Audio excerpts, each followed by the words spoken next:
Everyone, Laura with my very own quilt shop. Just hopping on here, taking a little break from shipping our orders from our Facebook Live sale last night. We're doing voiceover only because I look like a total wreck, which often happens on allocating and invoicing days after our live sale. So, but I loaded a little quilt while I'm taking a little shipping break. It's not a good one for videoing because you can see the thread blends really well, but I wanted to point out a couple of things. So let's go back to the beginning here. So here's where I started the design. I always start in the upper left. That's just me. I know people have their preferences. Again, I'm pretty new at this. There's my pins that mark where I stopped my basting, so I know I don't run into my roller bar.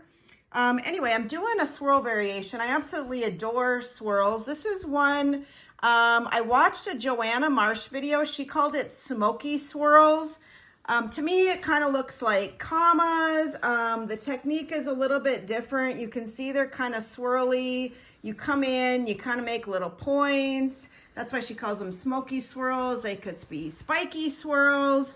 Again, not a good one to video because you can see the thread blends really well in a lot of places. Here's where it doesn't blend as well, so you can actually kind of see the design that I'm doing. But the one thing I wanted to point out for this video, thanks to all of the comments I've been getting on other videos, I am learning more things about my machine. I had mentioned in another one about how tight or loose to have your quilt, and this is a good tension. You can go back and watch that.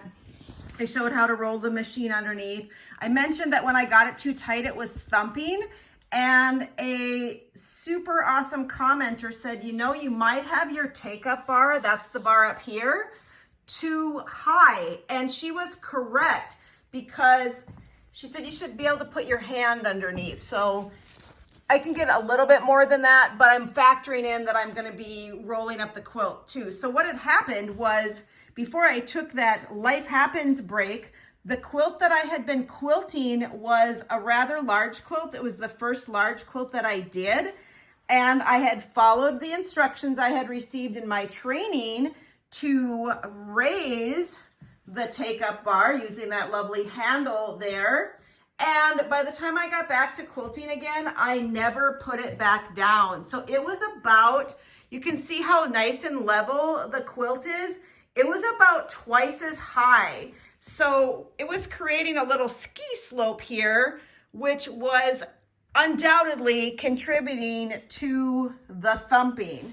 I also forgot the clips on a smaller quilt, did a little video on that. That also contributed to some issues. So every quilt is a learning experience. I'm having fun with this one, getting back to swirls. Like I said, I absolutely adore swirls. There's paisleys in the fabric. This is another retired shop sample. So I thought this one would be great to do kind of this swirl variation. I've done the ones where it's just big swirls. This one, like I said, Joanna Marsh is her name. She calls it smoky swirls.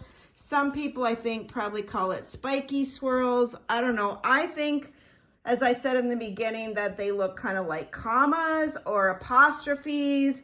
Anyway, they're super fun. The only problem I have is I end up having to backtrack into little areas to fill them.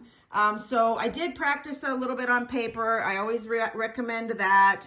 But you do want to keep your spacing consistent. And with this pattern, sometimes that's a little bit more challenging. And so you do have to travel and backtrack. But again, keep your overall density consistent.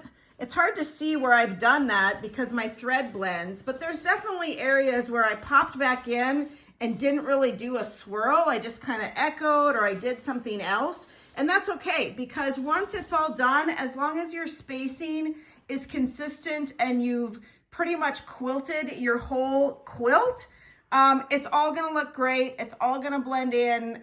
No one's gonna notice any little individual bobbles that you might have done.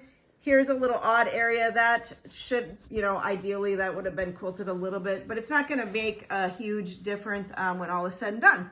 So anyway, remember to not only raise your take-up roller, but lower it back down to help keep your tension nice and even on your quilts. And on that note, happy quilting. I'm going to get back to this one, and I hope you all are having a great day. Thanks for watching.